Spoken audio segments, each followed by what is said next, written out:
Antes de entrar no assunto propriamente dito, acho interessante a gente voltar aos nossos antepassados para entender um pouquinho mais como a gente se comportava e como a gente se comporta hoje em dia, em relação a hábitos, né?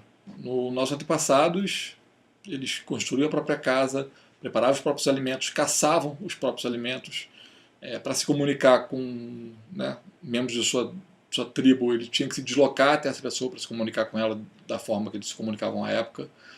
Então, eles tinham que fugir de predadores mais fortes ou até de alguma tribo inimiga. Então, eles, sem dúvida, eram fisicamente muito ativos, ficavam descalços o tempo todo. Então, isso, né, o ser humano começou a se desenvolver tendo essa necessidade de se movimentar. Mas conforme o tempo foi passando e a evolução foi acontecendo, né, até chegarmos aqui em ter essa palestra online, consumir alimentos ficou muito mais fácil. Só chegar na prateleira do mercado, escolher o que você quer comer e preparar. Passamos a usar transporte como carro, bicicleta, enfim, ônibus para nos transportar, então não precisamos mais andar quantidades, né, de quilômetros, digamos assim, que a gente costumava. E quanto mais o tempo vai passando, mais fácil fica o acesso às coisas, né? As informações estão todas na nossa mão, no celular, no computador, tablets, enfim. Então, a nossa necessidade de nos movimentarmos para a sobrevivência foi ficando cada vez menor. Né? Cada vez mais para sobreviver basta tomar uma pílula, basta acessar uma informação no celular, que a gente já consegue praticamente tudo que a gente quer. Só que isso é muito bom, só que, claro, traz consequências, já que nós fomos designados lá no começo da nossa existência a nos movimentar para sobreviver. Né? E Lamarck propõe uma lei do uso e desuso que é muito interessante, que se aplica exatamente a essa situação, né? Já que ele diz que no meio do processo de adaptação, o uso de determinadas partes do corpo faz com que elas se desenvolvam e o desuso faz com que se atrofiem. Ou seja, se nós temos uma capacidade, nesse caso, se nós temos uma capacidade física, nascemos com ela e de repente a gente para de exercer essa capacidade física, seja ela qual for, nós vamos perdê-la com o tempo, elas vão se atrofiar. E aí que começa a dar problema, digamos assim. Né? Então, só para a gente relembrar o início desse, né, falamos de uso e desuso, do início desse uso. Né? Nascemos todos perfeitinhos com essa bela foto, um bebezinho. E a primeira coisa que ele faz ao sair da barriga da mãe é respirar aquele ar, né, nessa nova atmosfera que ele se encontra, e muitas vezes começa a chorar. Mas então ele já começa a respirar de maneira, né, correta, digamos assim, desde o seu primeiro segundo de vida. E isso depois só vai, né, ficando mais evidente. Quem tem criança por perto pode testemunhar isso bem fácil. Como eu falei, respirar, a primeira coisa que começa a respirar da maneira, né, adequada, pelo diafragma, e aí depois com o passar do tempo, ele começa com aquela cabeça molinha, ele começa a controlar a cabeça, rolar, balançar, engatinhar. Isso aí ninguém ensina ela vai aprendendo por conta própria, né? E depois vai evoluindo suas funções. Ele levanta, anda, corre, começa a arremessar as coisas, puxar, empurrar. Então, esses movimentos básicos, ninguém ensina o bebê, ele simplesmente aprende. Então, se nós ou um aluno nosso não consegue executar alguma dessas tarefas, quer dizer que em algum momento essa função motora se perdeu e caiu em desuso, como eu expliquei pela lei de Lamarck. Então, com certeza nós, em algum momento da nossa vida, conseguimos fazer esse movimento. É curioso o menininho, né? Como... 3. Tá fazendo agachamento esse menino. 4. Tá fazendo agachamento. 5. Eu vou dar um pause aqui, porque senão ele vai até 150. E aí vai demorar um pouquinho. Mas qual a dificuldade desse menino agachar até o bumbum tocar no calcanhar? O joelho está sobrecarregado, as costas estão sentindo, então às vezes um médico ou alguém, não pode agachar, mas na verdade você já fez isso algum dia, na verdade você perdeu essa capacidade, né? Então, todo esse nosso assunto vai ser em torno de retomar essas capacidades que nós já tivemos um dia. Acredite ou não, aquele seu aluno que não consegue nem agachar numa caixa de 40 centímetros de altura, ele com certeza já conseguiu fazer algo muito mais difícil. Então, na verdade, a questão não é, né, não poder, a questão é resgatar esses padrões de movimento que são fundamentais e foram através dele que nós nos desenvolvemos e chegamos aqui até hoje. Mas aí, como eu estava falando, o desuso, onde começa a dar problema? A gente já vê crianças já com postura muito ruim, porque já nascem, nem sabem reconhecer um pedaço de papel, já nascem sabendo só deslizar o dedinho e para mexer no iPhone, enfim, num tablet. Isso já começa a comprometer. O garotão ali sentado no sofá, comendo, nem levantar para trocar o canal o cara precisa mais. Né? Há muito tempo isso, aliás. Mas só no controle remoto ele vai trocando enquanto vai ingerindo toneladas de caloria.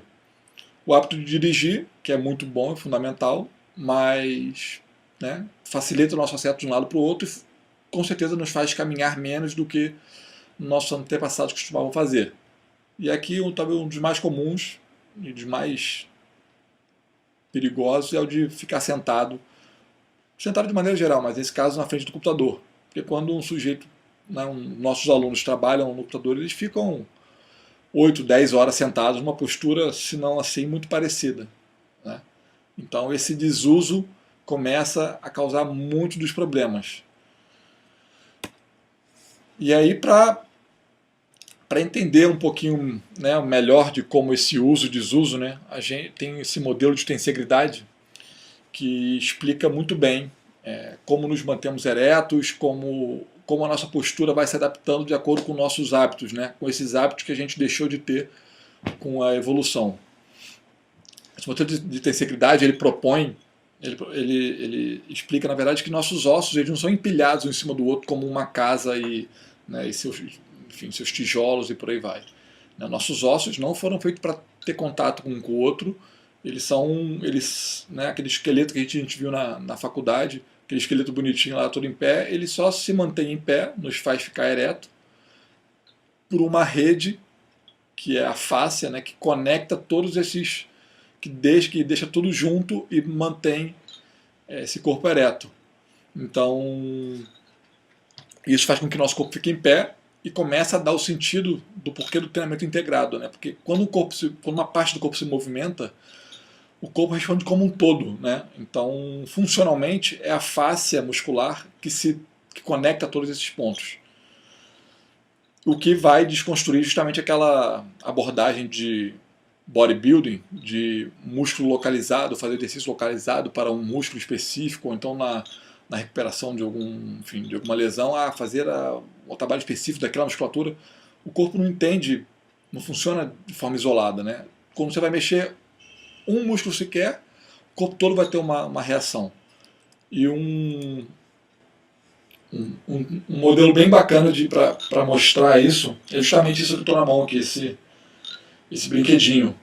Ele tem umas varetinhas conectadas, elas não tocam entre si, tá? E são conectadas por um fio, que é um pouquinho elástico, né? Então o nosso corpo ele se estrutura mais ou menos dessa forma. Os ossos não se tocam, tá? Mas eles se mantêm na sua posição devido a esse tecido conjuntivo que o mantém nessa mesma posição. Eles não precisam se tocar, os ossos. Não? Então esse tecido conjuntivo, que é a fáscia muscular, ela que mantém o nosso corpo ereto. E como estava dizendo, se uma parte do corpo se movimenta, todo o resto do corpo vai ter alguma reação. Um exemplo, se eu torcer esse bastãozinho aqui, vou segurar aqui, ó. Se eu torcer um bastãozinho, todo o resto do corpo, digamos assim, ele vai sofrer alguma alteração. Tá? Não tem como fazer um movimento isolado e esperar que todo mundo fique na mesma posição. Quando o movimento apenas um bastãozinho, toda a unidade se adapta de alguma forma. Assim, então essa rede que cobre o corpo, né, essa face muscular, tá no desenho, dá para ver um pouquinho melhor, ela é como... Sabe quando nós compramos uma carne no mercado para fazer churrasco, ou então até um frango, que ele vem com uma película bem clarinha por cima, quase transparente, em cima da carne propriamente dita? Aquele tecido seria a fáscia, e essa parte de baixo são os músculos. Então, durante todos os nossa musculatura do corpo inteiro é coberto por essa fáscia, né, que eu estava explicando agora.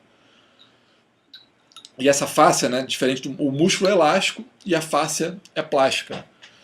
Isso a gente começa a diferenciar do que é músculo e o que é fáscia, né? Que elas são duas estruturas que trabalham juntas, mas são diferentes.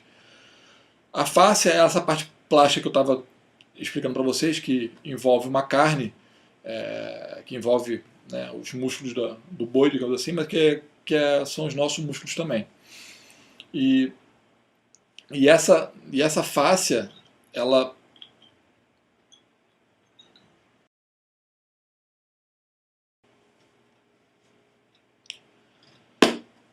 O músculo, ele é elástico e a fáscia é plástica.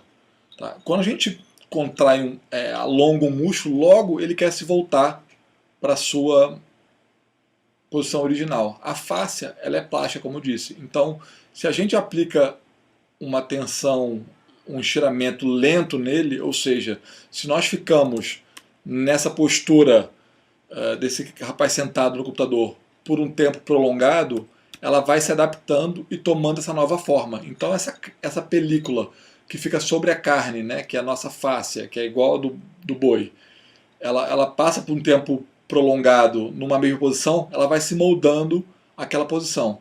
A gente pode pensar até num plástico mesmo. Se a gente pegar uma sacola plástica de mercado e alongar ela, né, e abrir, a gente vai perceber que ela não volta ao seu estado original se a gente largar, como um elástico.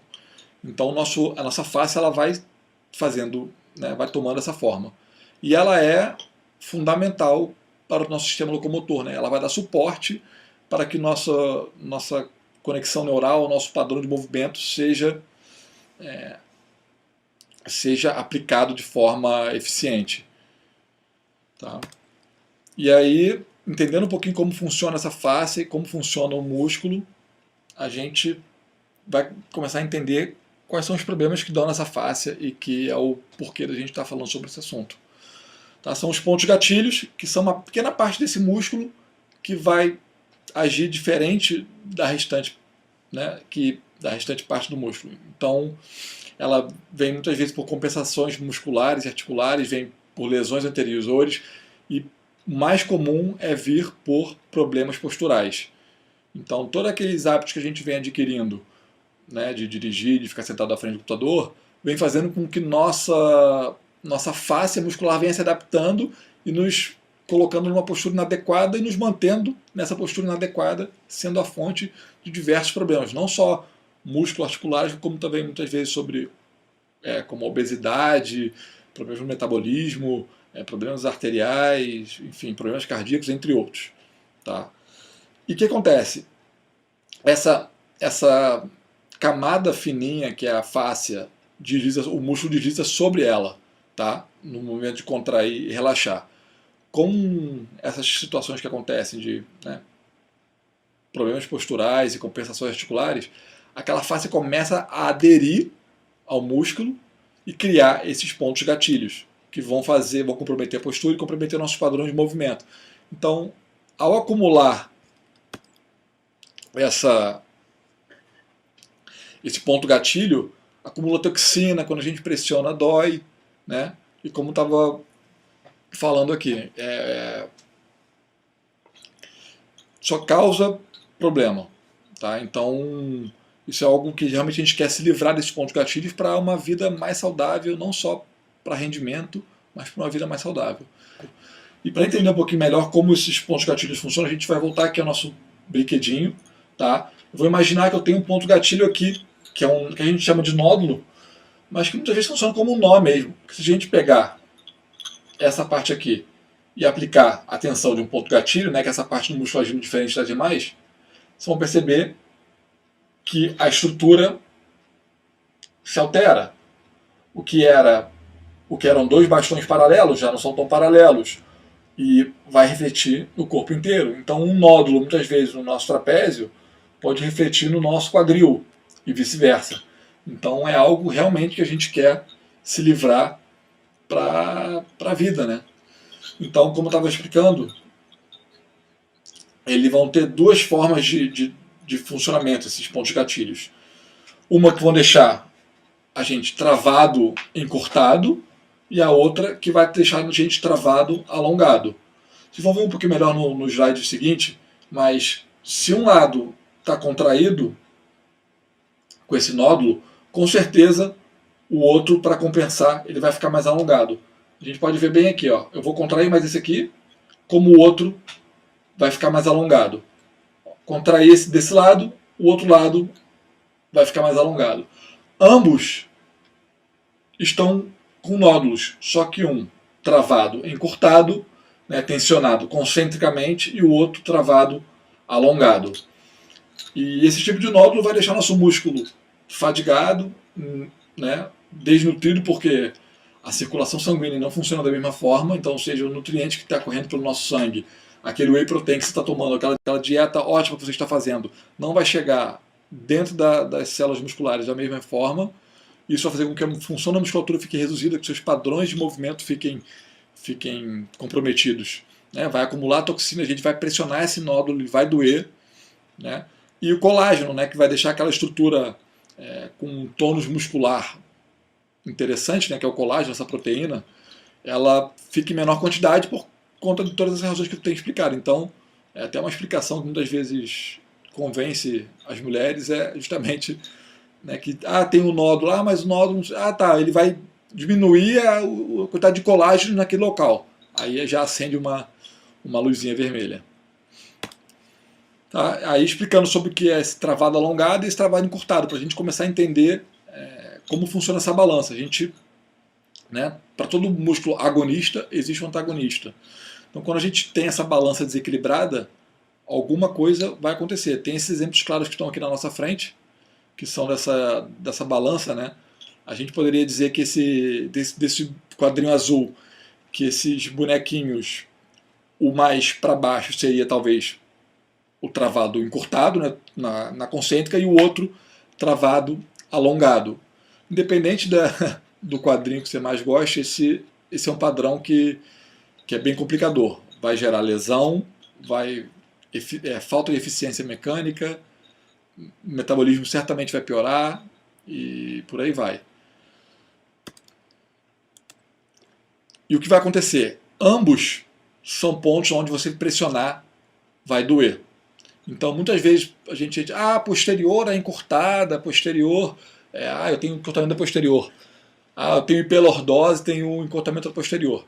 Isso é uma coisa que a gente vai falar um pouquinho melhor na parte prática, mas que às vezes a sua posterior ela está travada, sim, mas travada alongada, pois essa postura de ficar muito tempo sentado deixa essa musculatura da frente da coxa, né, os flexores do quadril e extensores do joelho mais encurtados, então os seus antagonistas ficam travados, alongados, e essa parte da frente travada e encurtada. A gente vai ter um estudo de caso bem interessante justamente sobre esse assunto na parte prática, então espero que vocês acompanhem até lá. Tá? E então a gente já entendeu os nossos hábitos do passado, nossos hábitos atualmente, como esses hábitos de hoje interferem na nossa qualidade muscular, a qualidade desse nosso tecido que nos mantém em pé. Então, a gente agora vai falar como resolver isso, né? Que é a proposta dessa palestra. Que é a autoliberação miofascial. Que existe, na verdade, dois tipos de liberação miofascial. A liberação miofascial, onde vai ter um terapeuta agindo manualmente ou com um instrumento nessa face muscular para liberar essa face muscular, ou no nosso caso, onde a gente quer ensinar a autoliberação miofascial, que tem uma eficiência bem interessante e que nossos alunos podem fazer sozinhos, nós podemos fazer com nossos alunos também, mas dá uma autonomia para a pessoa conseguir resolver seus próprios problemas. Tá? Isso é bem, bem interessante. Então a liberação miofascial vai ser essa técnica de automassagem, né? Nós vamos massagear a nós mesmos com a ideia de reabrir esse tecido, reabrir essa conexão entre fáscia e músculo, para ajudar a restabelecer o fluxo de fluidos, a função muscular, a conexão do sistema sensório-motor, ou seja, se a gente manda um estímulo para uma determinada contração, todo aquele caminho neural, tendo menos nódulo, funcionará muito melhor, né? Né, como eu estava explicando aqui, se eu tenho um músculo com um nódulo, deixa eu pegar aqui, um músculo com um nódulo, esse músculo está tensionado e os demais não tensionados. A partir do momento que eu começo a aliviar esse nódulo, está tenso aqui. Começo a aliviar esse nódulo, essa tensão, né, extra que está sobre essas articulações, sobre esses músculos, se dissipa e muitas vezes isso por si só já tira um aluno do quadro de dor ou, né, alivia algum incômodo. Né? E uma das funções mais importantes é a otimização desses estímulos neurais. Para você gerar força, quer gerar potência, essa sua conexão entre neurônio motor e gesto motor tem que ser rápida e eficiente, né? Esse estímulo neural. Se tiver nódulos, esse estímulo vai se esvaindo pelo caminho. Nos livramos desses nódulos, a sua capacidade de gerar força e potência, só fazendo a liberação facial, já vai ser potencializada. Né? E voltando assim um pouquinho, né, aquela parte lá de trás, para a gente saber onde encaixar essa liberação miofascial, né? Saber como atuar. Quando a gente nasceu, a gente era como esse computador aqui, né? Novinho, bonitinho, o bebê todo perfeito, respirando, fazendo todas as funções perfeitamente, mas passou-se 15, 20, 30, 40, 50 anos, e a gente vai se sentir, ou os nossos alunos vão se sentir, como esse computador aqui, sei lá, um 386, que é uma carroça. Né? O cara levanta da cama de manhã, parece que um carro todo enferrujado. É essa carroça que perdeu sua função. Tem tanto nódulo, tanto, né, nesse caso, tem tanto vírus, que o sistema simplesmente não funciona com a mesma eficiência. Né? A gente pode comparar esses nódulos, esses pontos gatilhos, a vírus do nosso computador. Né? Até mesmo um computador novo, digamos assim, né, um ser humano de 20 anos, digamos assim, um computador novo, pode vir a ter nódulos e que já comprometem. Então, o que a gente faz quando a gente tem vírus no nosso computador? A gente ou passa nós mesmos, ou a gente, né, contrata alguém para fazer um reset desse sistema operacional, passar um antivírus.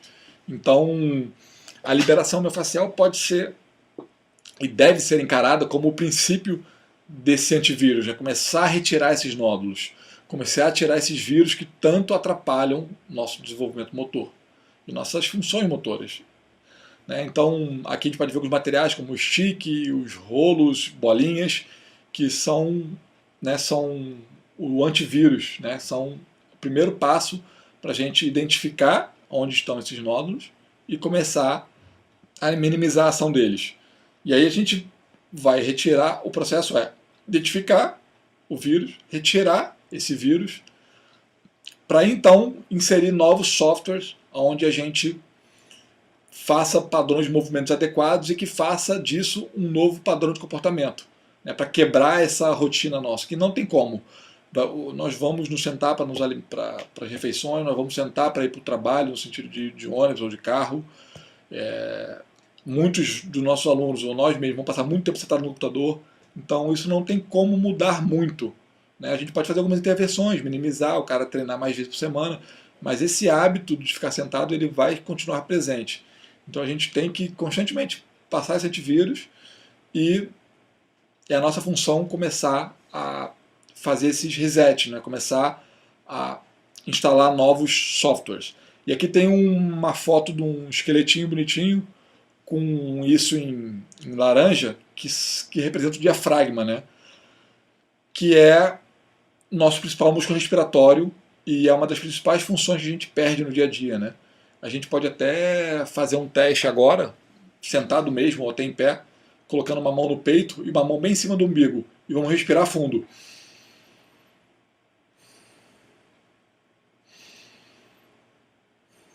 Talvez não tenha dado para ver minha mão aqui de baixo, mas, né, ao colocar uma mão no peito e uma mão na barriga e inspirar, a gente tem que ver qual mão vai vai subir primeiro. Se a mão que subir primeiro for a do abdômen, quer dizer que nós estamos fazendo essa respiração pelo diafragma, o que é ótimo, que é o que o bebezinho fez quando saiu da barriga da mãe, como eu falei em alguns slides anteriores. Mas se a nossa respiração vem pelo peito, nossa respiração está uma respiração curta e com certeza nos comprometendo muito nosso padrão de movimento, aumentando o nosso estresse, entre outras coisas. Então, resetar essa respiração, fazer essa respiração funcionar bem, ela é fundamental nesse processo de instalação desse novo software, dessa retirada desse vírus. Isso é uma coisa que a gente vai explicar um pouquinho melhor também na parte prática. Tá? E justamente o que a gente está falando, né, de padrão de movimento, de resgatar habilidades e esse tipo de coisa, vão justamente de encontro ao que Gray Cook propôs no seu livro, né, Desenvolvimento e Performance. Que a gente, né, nós vamos construindo nossa vida atlética ou motora em cima de uma pirâmide, como a gente está vendo. E a primeira pirâmide, a que dá a base, é justamente isso que eu venho falando. Esses movimentos funcionais, que são as nossas funções motoras básicas que nós desenvolvemos desde que nós nascemos e que vamos perdendo, né? Então, respirar é uma delas, engatinhar, controlar a cabeça, arremessar uma coisa, puxar, empurrar, agachar. Então, esses movimentos funcionais, quanto melhor forem esses movimentos, quanto mais capacitados, quanto mais controlados os nossos padrões motores, maior é essa base, essa pirâmide. Quanto maior a base dessa pirâmide, mais eu consigo colocar coisas em cima, no sentido, se essa pirâmide funciona, esse movimento funcional, né, como estou explicando, a base da pirâmide. Performance funcional, eu colocaria nosso condicionamento cardiorrespiratório, colocaria também nossa força, potência, seria essa segunda pirâmide. E a habilidade funcional seria a habilidade específica do desporto. Por exemplo, um jogador de vôlei, um surfista, teria aquela habilidade, seria aquele quadrado da habilidade funcional. O que a gente tem que entender disso tudo é que quanto maior for nossa base dessa pirâmide, mais valências a gente consegue colocar em cima. Ou seja, quanto maior essa base de movimentos funcionais, quanto mais correto meu corpo se movimentar, mais força eu vou conseguir gerar em cima desse corpo, mais potência e por aí vai, e melhor vai ser melhor vai ser a habilidade específica do desporto, ou simplesmente melhor vai ser a capacidade do cidadão que trabalha no escritório de abaixar e pegar uma caneta que cai no chão e voltar a trabalhar sem fazer um padrão compensatório que pode vir a gerar uma lesão no futuro. Então, é isso que a gente tem que entender dessa palestra. Aumentar essa base de movimentos funcionais. Tá? E isso tudo começa pela liberação miofascial. E aí temos exemplos muito interessantes de quem tem aderido à liberação miofascial. Atletas de ponta, LeBron James, Gabriel Medina, ali a Monique do vôlei, seleção da Holanda e atletas de futebol americano dos Estados Unidos. Então, não sou somente eu que estou falando, mas cada vez mais atletas de alto nível estão inserindo essa técnica em suas rotinas. Então, quem não está usando no esporte profissional está ficando para trás. E no âmbito, né, de pessoas comuns, de academias, cada vez ficando mais comum. Então, como profissionais, para entregar um resultado mais interessante para os nossos alunos, para a gente não perder um aluno que às vezes está com uma dor nas costas, com dor no joelho, então é bem interessante começar a abrir a mente para inserir a liberação no seu treino. Aí, mas como usar a liberação? Como usar? Quando usar? Ela tem algumas possibilidades. Tá? Eu vou passar um pouquinho por cada uma delas e, como eu já disse, na parte prática a gente vai explicar um pouquinho melhor. No aquecimento, pensando naquele sistema de resetar o sistema nervoso, de passar o antivírus, é o que nós da BR fazemos no nosso treino. Tá? A gente começa a sessão com uma liberação miofascial. Independente se é um aluno de personal, se é uma aula em grupo, se é um treino na lagoa, pelo menos de 5 a 20 minutos a gente separa para o sujeito fazer essa liberação. Que vai justamente começar a tirar esses nódulos para aí sim a gente exigir que ele tenha um rendimento, né, durante a aula. Durante treino ou competição, também muitas vezes durante o treino a gente sente que fez um pouquinho a mais, a musculatura fica com um pouquinho de espasmo muscular, de repente é uma saída chegar no rolo, ver a musculatura que sentiu um pouquinho e ali realizar a liberação facial, vai sentir um alívio imediato e vai seguir o treino. Tem uma cena muito interessante que aconteceu no jogo da NBA, numa final da NBA, onde o LeBron James estava jogando, lá pelo jogo 5, 6 da final, eu não lembro qual, que durante o jogo, durante um dos tempos, ele saiu, tá? E o fisioterapeuta, ou o preparador físico, não sei dizer quem era, pegou um stick e começou a fazer a liberação na coxa dele no meio do jogo. E aí ele até tapou o rosto com uma toalha para não parecer que ele está com dor. E aí ele acabou, voltou o tempo, ele voltou para o jogo e a vida seguiu. Muito possivelmente, se ele não tivesse feito aquela liberação na hora, ter tirado aquele espasmo muscular na hora, ele teria se lesionado e não teria chegado até o último jogo da final. Então, às vezes é uma saída também. Pós-treino, ele vai servir para poder acelerar a recuperação, ou às vezes também a mesma coisa que eu falei, diminuir o espasmo muscular, sentir que a musculatura está latejando, fazer uma liberação miofascial pós-treino também pode ajudar em acelerar o processo de recuperação. Ou então, vai ajudar, vamos fazer uma sessão inteira de liberação miofascial, onde vai durar aí de 30 minutos a 1 hora, que vai ser um dia de recuperação ativa. Né? Ao invés de ficar parado, deitado no sofá vendo TV, vai pedir para o seu aluno, você mesmo vai fazer, deitar em cima do rolo, pegar a sua bolinha e passar ali um bom tempo fazendo essa liberação, que realmente vai dar uma revigorada na energia e começar a ajudar na retirada do excesso de lactato, íons de hidrogênio e por aí vai. Tá? Aí a gente resolveu, né, trazer um pouquinho do que a ciência anda falando. Vamos falar rapidamente, que um é sobre o uso de liberação miofascial em quem tem epicondilite lateral, em quem trabalha com computação, e outro que fala sobre, né, passar de rolar em cima do rolo de liberação para arco de movimento de joelho e quadril em jogadores de futebol. Ambos tiveram um resultado muito interessante. Eu vou disponibilizar esses artigos, né, no material complementar do evento, ok? E tem um aqui que é bem interessante, que fizeram um teste onde pegaram um grupo e fizeram liberação miofascial, depois pegaram outro grupo e fizeram liberação miofascial mais aquecimento dinâmico, né, que são os alongamentos dinâmicos, e compararam ganhos de potência, ganhos de força e flexibilidade.